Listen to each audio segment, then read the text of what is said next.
Halo, selamat datang di channel Belajar Bentar. Sekarang kita akan belajar menggunakan window. Window digunakan untuk mengerjakan hal yang berbeda di saat yang bersamaan pada dokumen kalian. Sekarang kita langsung saja. Kita klik new window. Dan di sini kita sudah memiliki dua window. Tepatnya dua tampilan Microsoft Word. Tentunya perbedaannya hanya terdapat pada titel, di mana titel ini pada judul dokumen kalian terdapat tanda titik 2, dan di belakangnya terdapat nomor 1 dan nomor 2. Ini untuk mengidentifikasi atau menandakan bahwa dokumen kalian terdapat dua window. Tentunya dengan membuat window ini, kalian bisa mengerjakan dokumen di tempat yang berbeda dalam waktu yang bersamaan.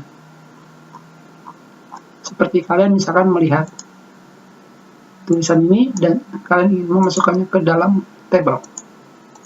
Tentunya tidak hanya sampai situ saja. Tentunya kalian di sini bisa menggunakan arrange untuk melihat dokumen kalian secara bertumpuk. Sekarang kita lihat. Seperti ini. Kalian bisa melihatnya dari atas ke bawah.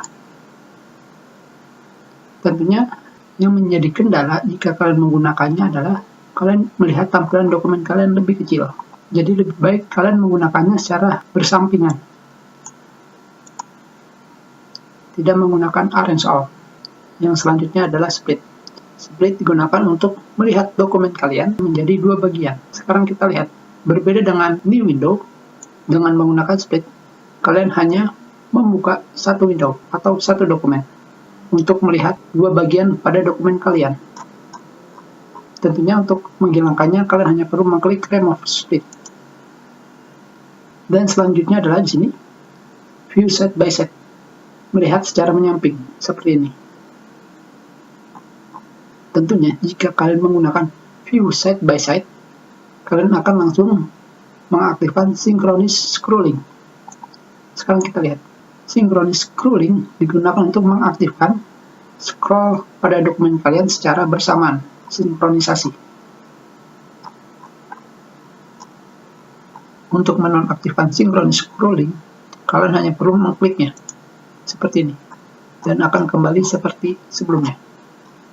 Yang berikutnya adalah reset Windows Position. Misalkan kita melihatnya seperti ini, dengan menggunakan reset Windows Position, kita akan melihatnya lagi secara menyamping. Sekarang kita lihat. Yang terakhir adalah switch Windows. Di sini, kalian hanya bergantian dari satu Windows ke Windows yang satunya. Hanya seperti ini saja. Fitur Windows ini lebih baik kalian gunakan jika kalian menggunakan dua monitor. Jika kalian ingin menghilangkan window kedua pada dokumen kalian, kalian cukup meng-close-nya. Seperti ini saja. Dan tampilan Word kalian kembali menjadi normal. Kita sudahi pelajaran kita. Terima kasih.